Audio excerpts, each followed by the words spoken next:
Well, hi everybody, and welcome to another My Favourite Ipswich Town 11. And I'm Mike Bacon, and I'm glad you've been enjoying these. I get stopped all over the place asking, when the next one's coming along. I mean, I was in Papa John's pizza the other week. I know, extraordinary. Just as we get knocked out, just before then, I'd been in there and chatting to a guy behind the bar who said pepperoni. I said, yes, please. Oh, he said, you're the guy who does My Favourite Town 11. I said, well, I'm not the one who does it. I said, but obviously lots of people do. Haven't had one for ages, he said. I said, what, a pizza? And anyway, he's looking forward to another one. And I've got a great guest this week, a really good guest this week, a man who I've actually worked with. We've actually worked together side by side at the same table, we're opposite each other. We're like friends and colleagues. It's extraordinary. Both Ipswich Town fans, of course. And this guy's down in the southwest. He's an Ipswich. He's a Suffolk boy through and through. He's now down in the southwest, heading up. Well, he's not heading up the southwest branch. He's one of many down there who are doing great jobs at the southwest branch. And it's Mr. Steve Mellen, Bristol-based. How are you, Steve? Oh, very well, Mike. Thank you for that introduction. Yeah, I don't head up the branch. I'm just one of the hundreds of foot soldiers. We have a WhatsApp group that has more than 200 people in it. Can you believe? Wow. I sometimes have to mute it on a match day, as you can imagine. You've been pretty busy down there this season, haven't you? I mean, going down to the southwest has been quite a favourite jaunt for Ipswich Town fans from Suffolk. You're seeing plenty on your home turf. Yeah, it's been nice because obviously in recent years, because of relegation and other things, we lost both the South Wales trips. We lost Bristol City, gained Rovers. Reading's not that far away, but we lost that as well. So it's been nice this season to have, Forest Green. It was a bit like going to Needham Market. I remember covering them back in my very free press days, and Forest Green reminded me a bit of that. And obviously the two Devon clubs, although I didn't see it mentioned much, but we had a 100% losing record in Devon up until this week. Since we dropped into League One, we lost both trips to Plymouth and both trips to Exeter. I was starting to think there was another curse, but now it's gone. It's good. So it must be nice though for you guys down there, because as you say, I know you're massive Ipswich Town fans, and it's when you do lose. I suppose when you just do lose, local games for you guys, it must feel a bit sort of. Yeah, there's a lot of people in our branch that live in either Plymouth or Exeter or down in Cornwall, and I think it's quite sore for them because they, I suppose, for decades they've been supporting a Championship, or if you go back far enough, Premier League club, and now they're suddenly on the same level. I no disrespect to Bristol Rovers, when I first moved here in 2006, I never thought I'd be going to the Mem as an away fan for a league game, because I do go and watch them a fair bit, but that's going to happen. So there you go. These are the times we live in. These are the times we live in. You're quite right, Steve. It's like, can I call you Stephen? No, I'm not going to. I'm going to call you Steve. You do what you like. My birth name is Stephen with a PH, but no one calls me that. No one at all. So I'm not going to start. Anyhow, do you get to Portman Road much? Do any of the boys down there in the southwest? Do you get to Portman Road much? I do. Yeah, I've got a season ticket. My wife thinks I'm a little bit insane. That was some alarm going off that I've generated by admitting I've got a season ticket. Yeah, I don't get back to every game. I've got friends that use the ticket when I'm not there. I think this season I've been more away than home, to be honest. But yeah, I get back. I came back for the Cambridge game. I was at the Oval watching England not play cricket against New Zealand for an entire day. I got a train from Liverpool Street to Suffolk, and while I was on the train, the Queen died.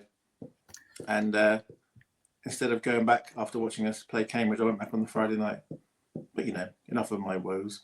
Oh dear, that sounds an incredulous trip. But what before we get into your favourite 11, Steve, I'm looking forward to hearing what it is. It's been an era of certainly plenty of players I'll know about, and many hopefully of our fans. I'm just going to mention something, because obviously this is the Kings of Anglia podcast, and Kings of Anglia also come from the magazine. Now the magazine, which I sort of edit / get involved with, which we haven't seen one of lately, but it's a little bit similar to one you very much headed up back in the 90s, I suppose, started up, was it in the 90s? That early 2000s.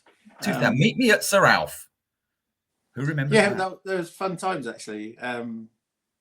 I've still got all the copies up somewhere in the attic. Yeah, that was a really fun thing to work on because it was sort of, I guess, like a fanzine, but not, perhaps not quite as irreverent or as informal as a fanzine can be. But I was let loose, as were other colleagues like yourself. And I discovered, for example, that under the East Anglian Daily Times building, sadly long gone, was a photo archive where you could basically go to any date, any game, any incident, and there would be a packet of negative there. And I can tell you that other newspapers I've worked at, that has not existed. So we could just like trawl the depths for nostalgia, lots of different players, interviews, that sort of thing. Yeah, it was good fun. It was good fun. Well, I always remember, do you remember this? When you were going to do the first one, you said to me, I want to meet you uptown one lunchtime. You suddenly said to me, can you meet uptown one lunchtime? I said, why? He said, I can't tell you why. And I thought, oh my goodness. So it's like some secret mission uptown. I didn't even follow you. I had to meet you. I couldn't follow you up at Lower Brook Street. I had to meet you separate. And when we got there, you had this idea that was going to take on. You said, could I get hold of Kieran Dyer, who I know quite well, to do the opening main interview for the opening mag, and we did, and it was great, and it was a lovely magazine, brilliant. I've got some of them as well still, and Kings of Anglia magazines that I obviously edit that, but a lot of ideas I got from Steve, because Steve had, as a Meet Me at South was a very popular thing. Right, so that's magazines, Kings of Anglia and Meet Me at South. Let's now get on to Steve Mellen and his bleeping alarm in the background, and I don't know, what have you done there? What have you set off? Shall I go and, it's the washing machine, it's gonna keep doing it. I'm gonna go and stop it. Quickly go and stop the washing machine, and you'll be back in like 1 minute. I can carry on talking. Steve Mellen here is just going to turn off his washing machine. I mean, what he was doing, putting it on in the first place, I have no idea. When he knew it was an extremely important interview. But no, I'm glad you're enjoying, like I said, when we get the my favourite Ipswich Town XIs.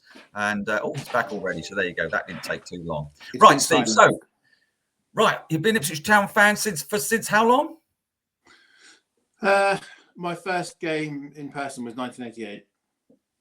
So I think I've got 3 older brothers, and they're all Ipswich fans. And so I always, I guess, knew from a young age that was my team by birth, because I was born in Ipswich. But that was my first game.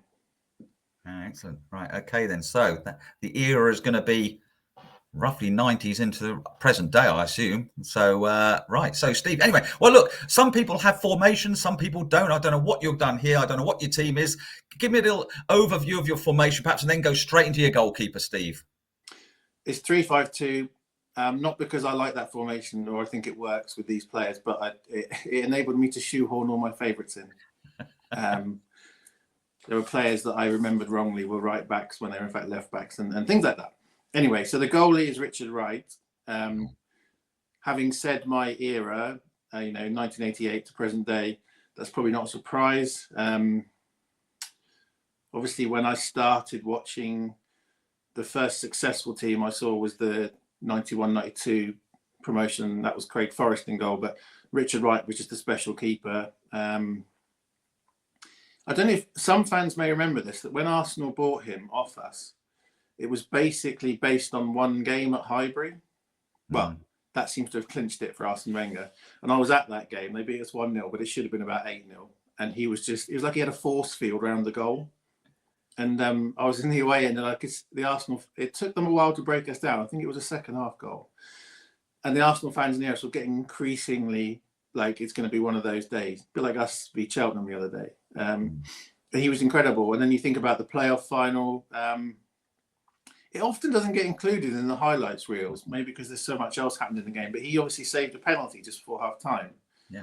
And I think having been through all the playoff pain we'd been through, I often wonder what might have happened in that game if Barnsley had scored that penalty. Then, of course, he went on to play for England. And then we really missed him when he went. And we had that sort of horrible season where Matteo Serini and Andy Marshall took it in turns between the sticks, and we lost so many games that we really shouldn't have. But that team should have stayed up that season, especially on that run after Christmas we put together. But so yeah, Richard Wright is head and shoulders above the other keepers in my era.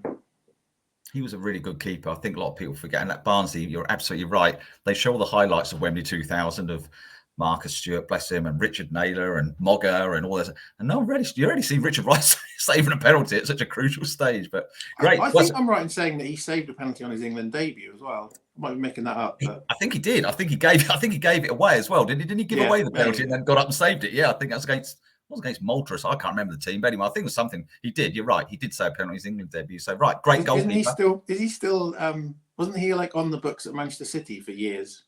He still is. I think Richard is still. I think Richard. I'm sure I saw him in the presentation ceremony last season when they were presenting when Pep and his huge squad of physios and coaches all came out. Must be 104 of them, and I'm sure Wrighty was there. Great guy. I really like the Richard. John Terry of this generation. He's just there. He's just brilliant. I love Rich. He was great. He was always easy to interview and great fun to be with, and a good local lad. So great goalkeeper, Steve. So right. So you only got three at the back to shoehorn in your best players. Go on then. So it's Tony Mowbray, Luke Wolfenden, and Adam Webster. So going chronologically from earliest. So as you'll remember, and town fans of a certain generation will, Mowbray, we sort of dragged him out of retirement or semi-retirement and persuaded him to come down here. And I remember I wasn't really aware of him as a footballer, I think, but the first time I saw him, Phil, I think I was working with Phil Ham on Those Were the Days at the time, and we came up with the very unkind caption of "Town sign, old man steptoe," which, given everything he went to do for the club afterwards, is a bit harsh, but it was very funny. That was one of Phil's.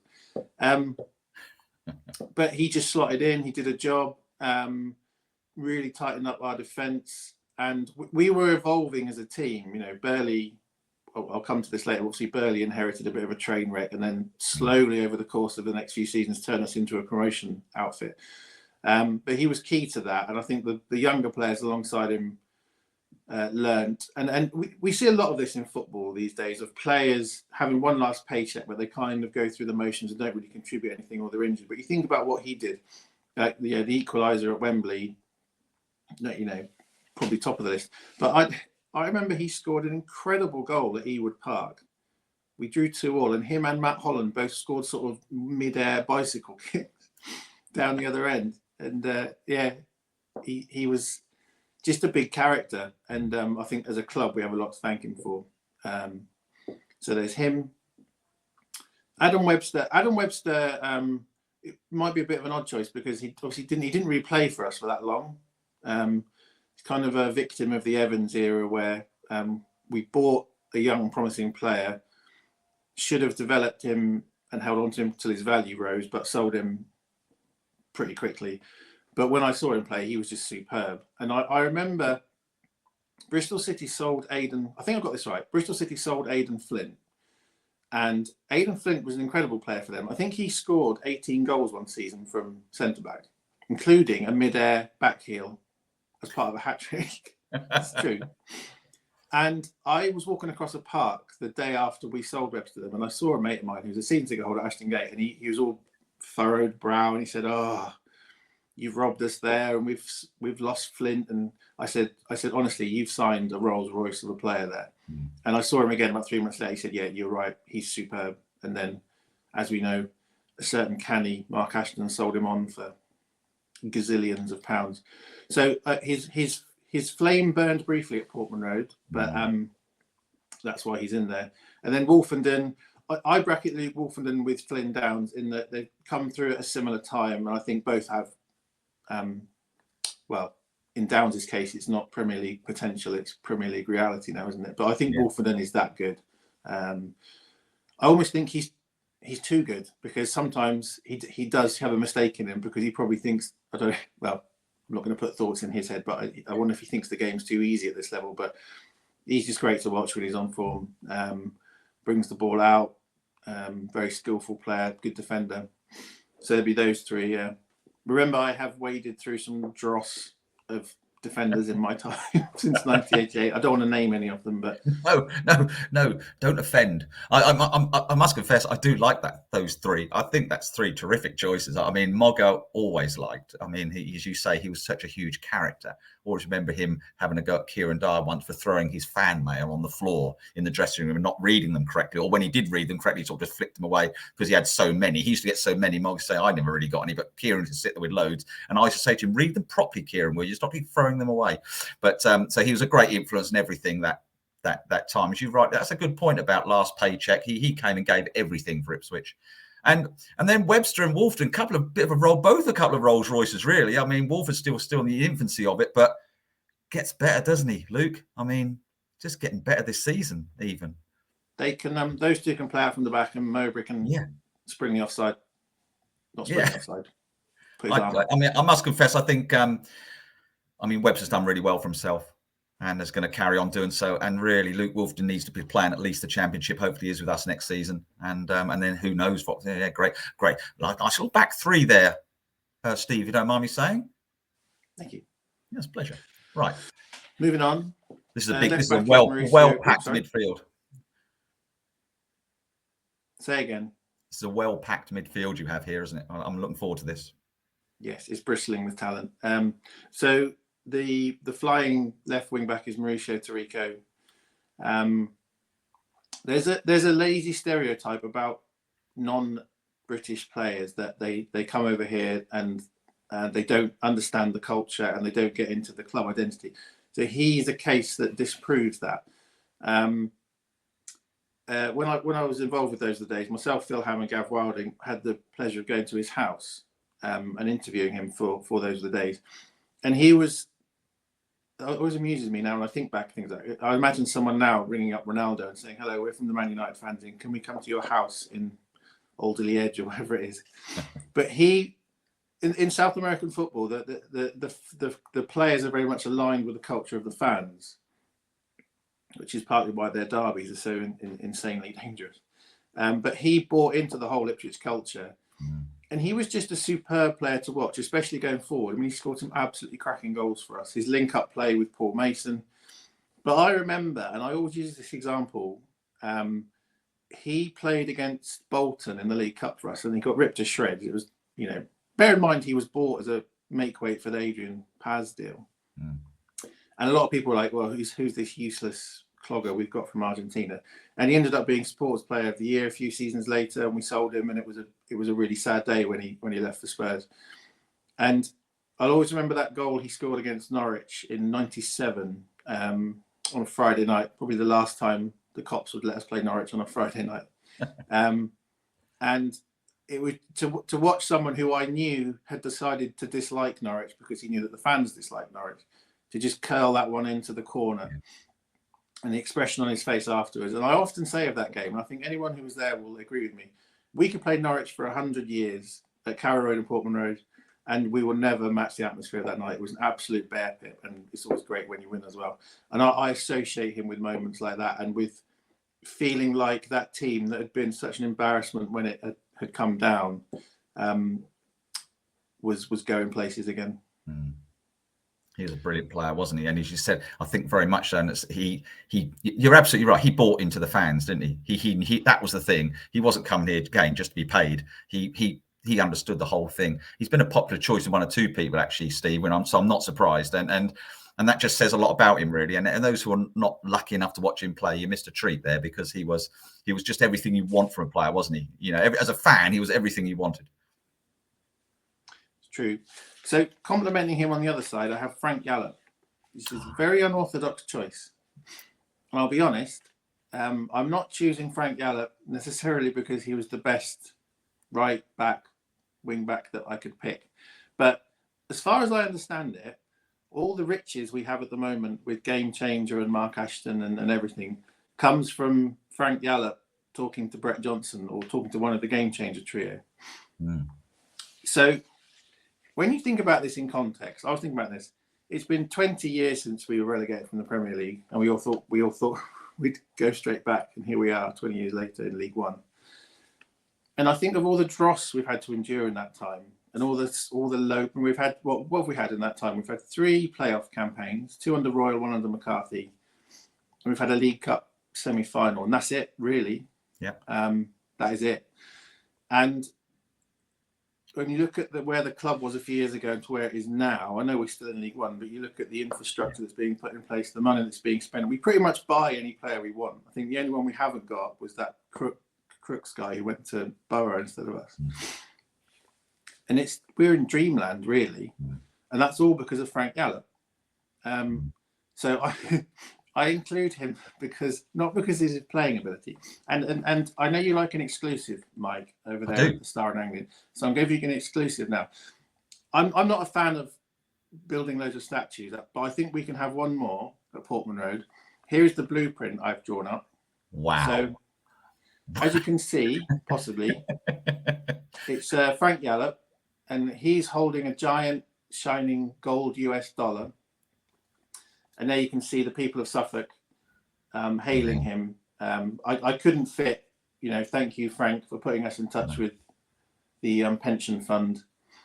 But yeah, I think for what the future holds and for what he's done, no more mould on the North Stand roof, no more replacing Daryl Murphy with Leon Best. Frank deserves a statue and a place in my team. So there you go. That's an exclusive, and I'll scan this and send it to you, Mike. You can have that.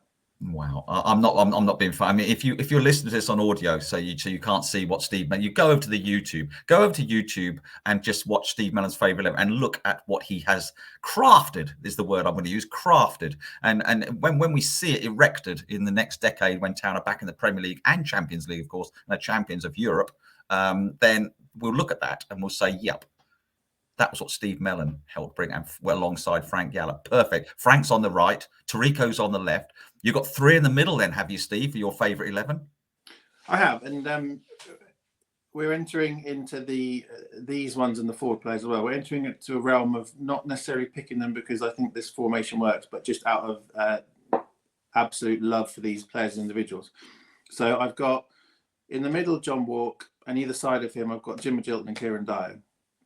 So again, obviously, this is based on players I've seen in the flesh. Now, Walkie, I didn't see him in his pomp. I didn't see him in his 81 double-digit goals from midfield, best player in Europe. So, but luckily, for people of my age, he did come back. And he still contributed. He was part of that 91-92 team. He played the following year in the Premier League when we did quite well, really, overall for a newly promoted team. Yeah. And Walkie's great because when I saw him play, he epitomised the fact that really good players, they might lose a yard of pace, but they don't lose the old noggin. Yeah. So he was known for, 2 things: one, never missing from the penalty spot, and 2, making these late runs from set pieces and corners into the box to score, usually with his head. And what was funny was the opposition knew he was going to do it because that's what he was known for, but they couldn't stop him. And I saw him score so many goals with his head from corners. And there's been times in our town supporting lives when we've got a corner and you think, well, I'm not going to get excited because nothing's going to happen. But when Walkie was on the pitch, you always got excited when you got something like that because you thought, well, he's and you watched him rather than anyone else. And I met him a few times when I was at the Anglian, and he was just he's still living in the area, still involved in the club, just proper Ipswich legend. And Lord knows what we do when he dies. Have to build an even bigger statue. He was a hell of a player. He was a hell of a player. Die, obviously. No, no. He was a hell of a player. And I mean, I was lucky enough to see that 81 season. And so it was great. Yeah, and you're absolutely right, Steve. He came back and he played centre half as well. And he used to read the game so well when he came back at centre half. And you're right. You couldn't stop him. He just scored goals. Whatever age he was at and whatever position he played, he somehow found the net. Great, absolute town legend of the highest order. Fantastic, good choice, and alongside a couple of whippersnappers alongside him, Steve. Well, Magilton is another one who was coming towards the end of his career when he came to us, but still had a lot to offer. In fact, there's a weird bit of Ipswich symmetry in that. When we got promoted in 91-92, we clinched the promotion at Oxford, and he scored for them, didn't he, in that game? Yes, so he's been around a long time in the game. But, I mean, we had him on loan, didn't we? Then we signed him, and I remember being in the ground one day, and the whole stadium was just chanting, "Sign him up, sign him up." It was, I think it was against Huddersfield, and he just destroyed them. And then he's another one who wasn't fast, but he saw passes no one else saw. You look at that, his hat trick against Bolton, that second goal. That is genius. The way he jinks in and out of all those Bolton players. He wouldn't have had any time to think. It's over in a flash, that move that leads to that goal. But he just bamboozled them with his skill. It was instinctive skill. And, you know, what a game that was. What a contribution to make. And then when he came back as manager, I know it didn't end. It ended under a bit of a cloud. But I remember certainly the first season he was manager, we played some sensational football. Like it was...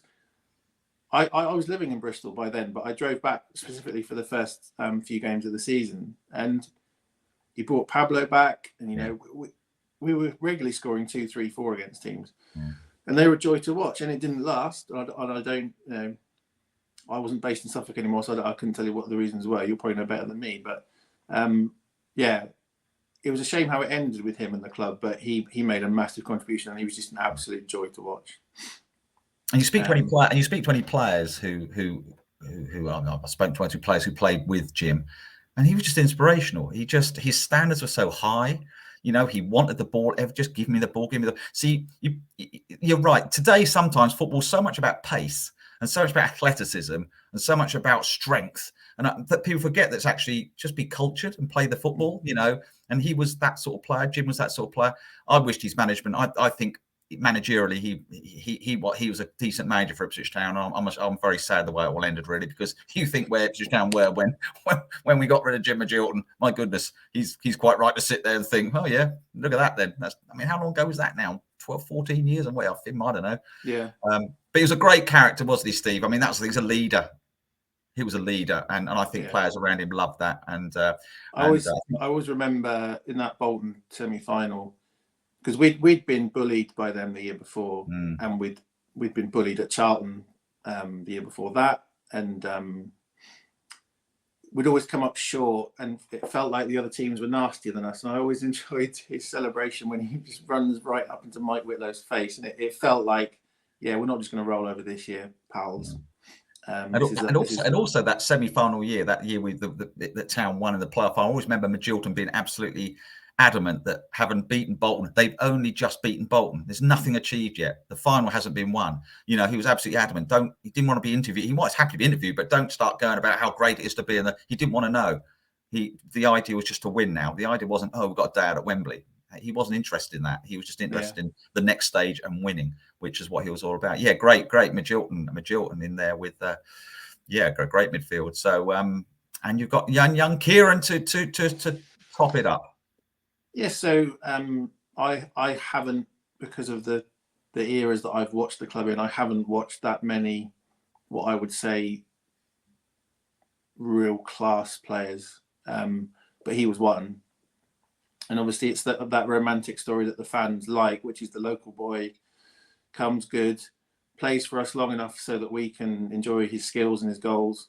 And then sure, he leaves us, but he ends up playing for England, and he obviously played for England that Portman Road and that Croatia friendly in 2003.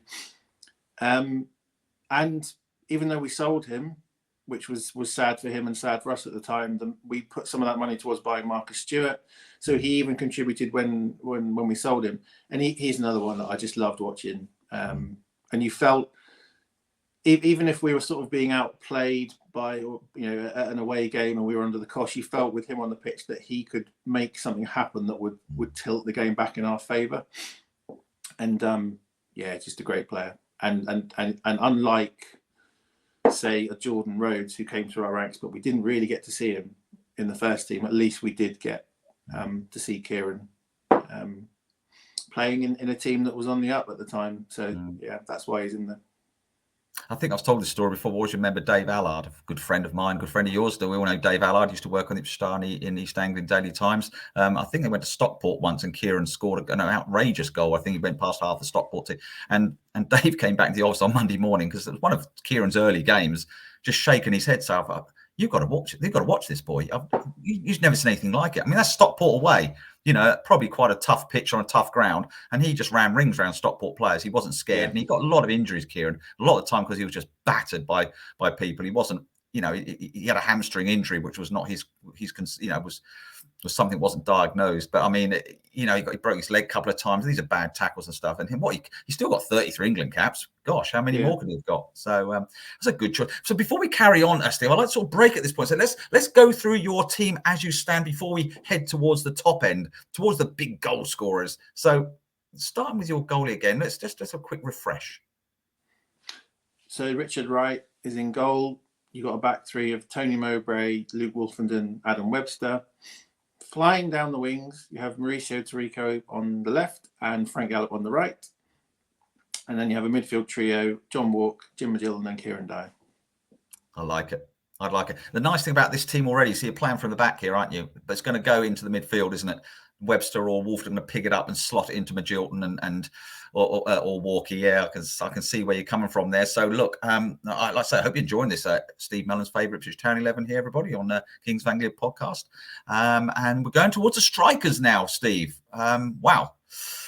Well, who are these men? I did flag at the start. I don't think this front partnership will work at all, but I have to put them in there. So Pablo Cunago is the first, and Marcus Stewart is the other. Pablo, as people will have seen when he came back a few weeks ago to visit the training ground and the stadium, he's just absolutely loved by the people that watched him play. 2 spells at the club. There is a division of opinion about him. You often see the Pablo Cunago debate pop up on forums and things. But I loved him, and I loved his passion for the game. He came in as very much a rookie, as a sort of one for the future, I think. And then in that 01-02 season, perhaps got thrust up front a bit more than perhaps George was planning. But he's just such a skillful player. He could find space in the box. Scored some important goals. Scored that injury time equaliser against Norwich at Portman Road that a lot of us remember. Scored at Carrow Road. Blimey, back in the days we used to get results against them. And I just loved him and his passion for the fans as well. He's another one that you can't say was a foreign player who came over and didn't understand the English culture.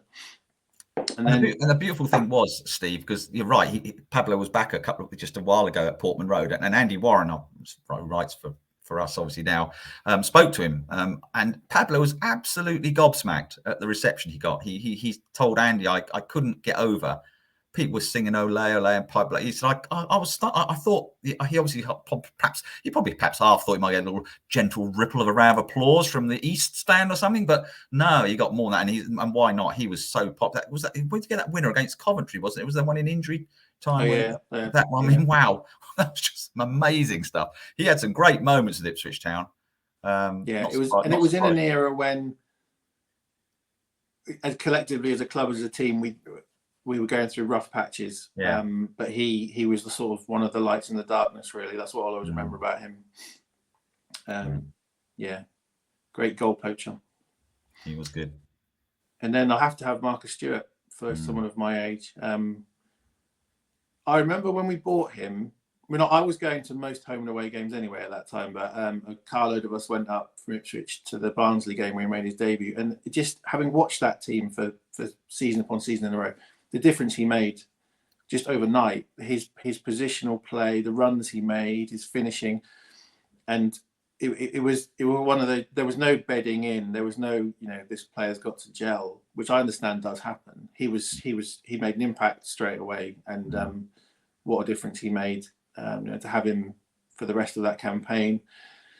In the playoff final, where obviously he contributed assist and a goal, and then the following season, which was, perhaps we didn't expect him to, any of that team to do that well, to be honest, because we'd been told, that if you come up, you'll get battered every week, and if you finish fourth from bottom, that's success. But what an incredible season that was, and he was at the heart of it, and so many goals, so many different types of goal, just an instinctive finisher and a really nice bloke. And So I worked for the Bristol Post newspaper for a decade, and at one point I got the chance to go and interview him, and that was when Rovers were in League Two.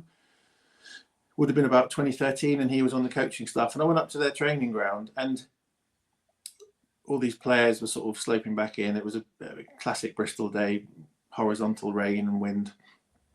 And I said, well, where's Marcus Stewart? And someone pointed, and off in the distance was this tiny little figure getting soaked, picking up all the cones. And I felt like grabbing the people around me, going, why is this absolute legend of a man who will never have to buy a pint in Ipswich in the rest of his life?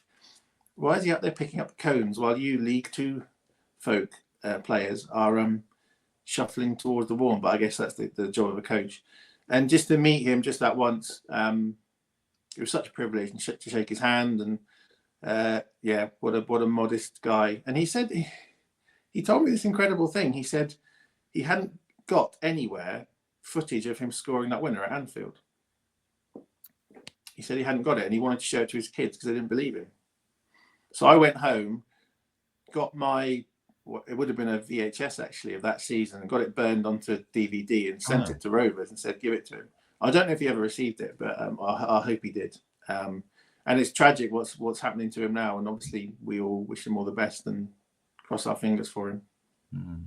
Yeah, he was just as at Ipswich Town that season, he was just an absolute. It was a dynamic season. I mean, the playoffs were good enough at Bolton, and then the final, but it became the Marcus Stewart season that when we finished. It almost seems unfair on the rest of the team because obviously it was a huge contribution for everybody, but he just did so. I think he scored loads of goals that season. One I really enjoyed was when we played Tottenham, and I think it was on Boxing Day or around the week before Christmas or something. It was snowing, and I think it was on telly, and he scored one that day, and he had his gloves on because it was obviously he started to wear his gloves by then, and it was the like blue sky, but it had been snowing, and there was so snow around, and it looked just so glorious. And Tottenham you never felt Ipswich weren't going to beat them. I mean, I think they won 3-0, 3-1. You never felt it was going to be anything other than Ipswich Town. That's where we were at the time with Marcus Stewart up front. He scored one. I think he scored one. May scored two. He certainly got one. And you need every good team needs a goal scorer. You do need that. He made that difference. Need 20 Premier League goals that season. I mean, it was. Yeah, terrific, and we always wish him all the best. Of course we do, and but no, he's been in so many teams. Steve, won't be surprised to hear from all age. And the nice thing about Marcus Stewart is he's been in teams from all age groups. It hasn't been like just people who, who just watched him in their prime. People go back 60, 70 years old have put him in their teams. And they've watched a lot of players. So great. You're going to have to go to this team again, Steve, before we get to the subs and the manager, because I mean, I like this. It's actually one of the best. Look, between you and me, this really is one of the better teams. We've had some really odd teams. I tell you, Rob Chandler, bless his heart, he had 7 strikers. I mean, which was fantastic. But I mean, no concept of, bless him, no concept of formations. But I loved it. It was fantastic. Go for your team again, then, Steve, before you go on to your manager, subs and manager. Yeah. So in goal we have Richard Wright, back 3 of Tony Mowbray, Luke Wolford, and Adam Webster. Wing backs, Frank Gallup and Mauricio Tarico. Central midfield trio of John Walk, Jim Gilton and Kieran Dyer. And up front we have the slightly odd pairing of Pablo Canago and Marcus Stewart. Have you got a captain there? You've got a few captains in there. You've got quite a lot of captains. Who? Jim. It's got to be Jim Gilton. Got to be Jim, yeah. I think he would shout for the armband even if you gave it to Moggo or somewhere. So I think he, just for peace and quiet, just give it to Jim and he'll sort everything out. Right, you got any subs? I have, yes. Go. I've got, if that team needs a goal, it shouldn't really, but if it does, then I've got Ian Marshall and Alex Matthey on the bench. You'd obviously have to bring them on as a partnership. And it pained me not to have them in the first 11, but their partnership was another one that was a sort of a light in a grim era. So obviously Marshall came 92, 93, 94, around about then, 93, summer of 93, I think. And he had an instant impact, and he was our main source of goals, but that team was on the wane. And then Matthew obviously came in the relegation season, the following season. So they came at different times, and we were a shambles as a club, really. Obviously losing 9-0 at Old Trafford and just getting battered every week. But then the one good thing, I suppose, that came out of that was the following season we had this partnership that just clicked. And again, like Dyer, I suppose, when we had them up front, you always felt that even if we were playing teams that were better than us, that they would hurt defences and they would get goals, and they scored obviously lots of goals. Yeah. Famously, Alex Matthew getting a hat-trick against Norwich. Marshall scored in Derby as well, and yeah, they were just deadly, weren't they? And we hadn't really had a deadly partnership like that for quite a long time. We'd had individuals, but we hadn't had players that clicked. So they have to be on the bench. I've got Aaron Questrell on there as well. He's genuinely a class player, obviously playing at the highest level in England now for West Ham. And it's only because of Tarico that I couldn't put him in. But what a left foot he had. What a shot, what a set piece delivery. And talking of that, I've also got Mark Venus on the bench. Because obviously he could play across the back. So if there's an injury to one of my back three, I'll bring him on. And again, set piece deliveries, just a superb player, an absolute wand of a foot. Saw him score some really good goals for us in that first season in the Premier League and in the Cups and that sort of thing. And if I need a goalie, I've got Craig Forrest as a sort of a best of the rest keepers from my era. And obviously he was often in goal when we were getting battered towards the end of our time in the Premier League in that first spell. But also he was the keeper for the 91-92 season. Happy memories from that. And just another all-round decent guy who loved the club and loved the fans. And people still obviously talk with affection about him. It's interesting, Craig Forrest. I did a podcast with him last year, I think, or a couple of years ago, to talk. He must have had the most up and down career at Portman Road you could possibly have. I mean, there he was winning the title with us, and he's an outstanding goalkeeper. There's the poor beggar will always be remembered for the 9-0 at Manchester United when he thought it was 10. He actually came off the pitch and he thought it was 10. He just totally lost count and was horrified that he conceded double digits. But someone also, told him should have been 8. Well, controversy, Steve. The ref let Paul Lynch chip him from a free kick when we hadn't got the wall in place or something like that. And then we wouldn't have the record anymore because Southampton would have taken it. And we wouldn't have had free the Ipswich 9 every time someone gets close to it, which fortunately they have now. But you're right, we'd never even been there, would we? You're absolutely right. Anybody look back on YouTube well, no, don't go and look at YouTube. Ipswich losing 9. But if you did, if you really were feeling sort of pretty, oh, I'm going to, then you watch one of those goals where the goal, yes, sorry, it's at Scholes, wasn't it? He was just allowed to take the ball, take the free kick with no Ipswich player ready at all, were they? Yeah. Outrageous. I think we probably thought, oh, well, what difference does another one make? I don't know what the score was at that time. It was probably about 7 or 8. So, yeah, we're probably not too I was at Bramall Lane that day because I was living in Sheffield doing my postgrad and I couldn't get a ticket for Old Trafford. And they were flashing the score alerts up on the big screen at Bramall Lane and everyone around me was chanting, "We want 10." Oh, it's horrendous. I think I was working on the green in that day, and it was just I was with Nick Garnham. I think we didn't. Poor old Nick was myself. We didn't know what to think of a heading. Well, Nick was left to think of a heading. I don't know what he thought of in the end. I have no idea. It was you couldn't think of words to describe it. Shambles, shambales, or something. Anyway, but anyway, well, that's our mistake. Our mistake that season was to beat them at Portman Road. I think he's made them angry. I think it did. You're absolutely right. But anyway, that was look, that's a great lineup there. Great few subs there, Steve. But you need a manager to keep them all in place. Who's that man going to be? It's George Bailey. Has to be really. Took over from the sort of McGiven, Lyle era. Inherited a car crash. Let's face it. We had an aging, slow team in an era where we were being left behind by all the other clubs. And he had to obviously endure the second half of that season when we were just getting destroyed everywhere we went. But he was already starting to put the building blocks in place. So the signing of Matthew is one. And I remember being at the game, it was against Arsenal when he was unveiled as the new manager. And there was just, it felt like Ipswich fans collectively we do like wallowing in nostalgia, don't we? Yes. It's a Suffolk thing. And it was like, here's one of Robson's boys, so we're going to be all right. And we were all right. We weren't all right immediately. But what he did, with not much resource, really, was to put together those teams that got improved season on season on season. So we sort of nearly got in the playoffs, then we got in the playoffs, then we got in the playoffs again, then we got in the playoffs again, then we got in the playoffs again.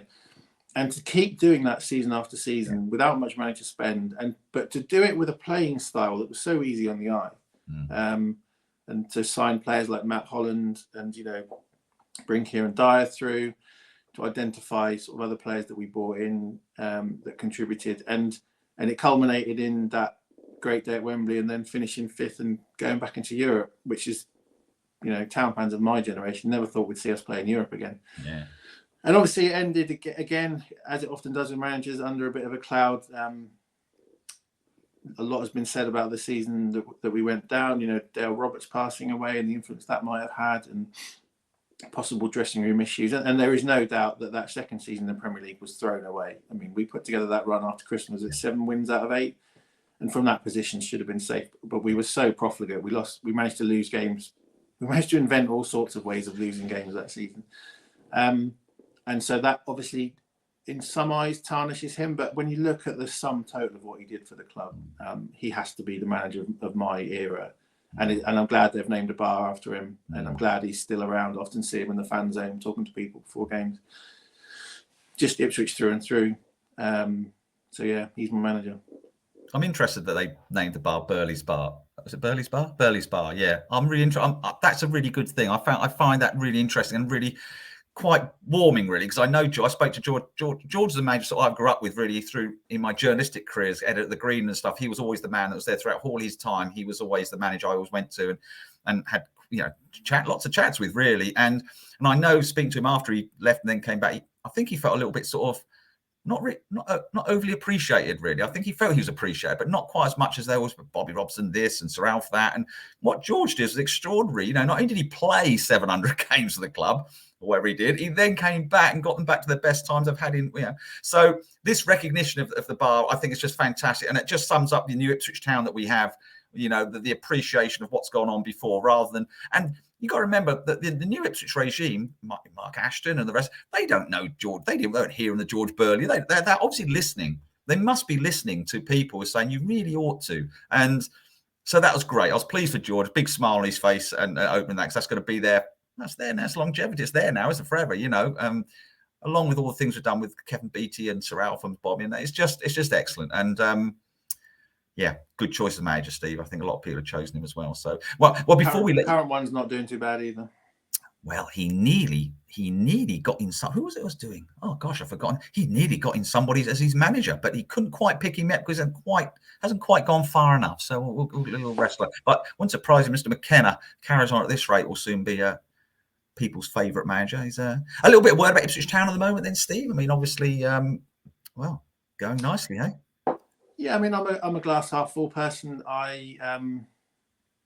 When I think of the dross we've had to wade through, particularly the last decade, the way the crowds were tailing off towards the end of the Mick McCarthy era, some of the football, the mould on the North Stand roof, the fact that Norwich City were holding academy recruitment nights in the places like Witton and Chantry. It was just, you know, it was just, the club was not, if not dying before our eyes, it was crumbling. And at the flick of a switch, I suppose, it's been turned on its head. And of course, we're still in League One. There's no guarantees that we'll go up this season. We're well placed. I think we will go up automatically. But that notwithstanding, the future of the club is in such good hands. It seems to me. I must admit, when the game changer rumours first started flying around, and everyone, there was this kind of sentiment of, oh, anyone but Evans. And I looked around at some other clubs like Bolton and Blackpool. And I thought, no, you don't say anyone but the current owner, because there are some terrible owners out there.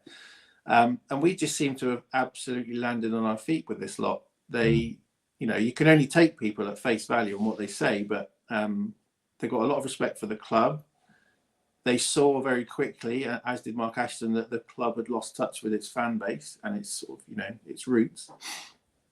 They saw that the playing quality wasn't good enough, that all sorts of structures weren't in place, that the stadium was in disrepair, and they've put their money where their mouth is, and that's all you can ask for. Plenty of people have come and gone over the years, not just our club, and said, I'm going to do this, that, and the other, and not done it. And they're doing it. And the fact that we're getting crowds of 27,000 in League One, the best litmus test I can give you is that if I've got a lot of mates with sort of kids who are getting towards sort of 10, 11, 12 now. And if you go back a few years, they have to bribe their kids to go to the games. Like, if, do we have to go and watch Ipswich? Oh, yeah, but if you come, we'll get Nando's on the way home. All right then, Dad. And then on 60 Minutes, Dad, can we go? It's terrible. And those same kids now, they want to go to every game. They want season tickets. They want the Ed Sheeran shirt. They want the bobble hat. They want to go to the away games. They want to be enrolled in Junior Blues. They want the whole lot. And that is not easy to do, especially as a group of outsiders. We're Suffolk folk. We don't trust people who don't talk like us, do we? We damn well don't, Steve. But I mean, you're absolutely correct. And you're absolutely right. There's so much that has gone on and off the pitch. I think this is the beauty. You've only got to look at you walk around the stadium, you see the players, the posters that are up, all the insignia, everything that's been just dressed up. The stadium's been dressed up. Still a long way to go, but it's been dressed up. There's efforts being made everywhere. You've even got lasagna in the press room, Steve. Can you believe that? You're going to have to come back just for that. But I mean, there's so much going on, and the crowds are fantastic. But Ipswich has a great fan base. It always, the history of our club means we've got a good fan base, and now we need to bring young people through into it as well. And you're a youngster, and you go with 28,000 crowd. That's an atmosphere. You're going to enjoy that. Got far better than 14,000 and half the people leaving before the end, So, yeah, great days. All right, Steve. Well, look, hey, it's been absolutely brilliant. Before you go, crack on with this team again. I want you to remember it and say, right, go for it again, and your subs and your manager, and we can finish it nicely there. Oh, so okay. So we have the goalkeeper Richard Wright. We have a back three of Tony Mowbray, Luke Wolfenden, Adam Webster, Mauricio Tarico, and Frank Gallup on either wing, flying up and down. Pulling the strings in midfield, you've got John Walk, Jim Middleton, and Kieran Dyer. Front pairing of Pablo Canago and Marcus Stewart. And on the bench, in case things are going wrong, you've got Ian Marshall and Alex Matthey, Craig Forrest, Aaron Crosswell, and Mark Venus. And all overseen by George Burley. Fantastic. Thank you, Steve. Hey, say hello to everybody down there in the southwest for us. I mean, the support for Ipswich Town is all over the country and worldwide, of course. And thanks ever so much for coming on, Steve. It's absolutely brilliant to catch up with you. The former Meet Me at Sir Alf.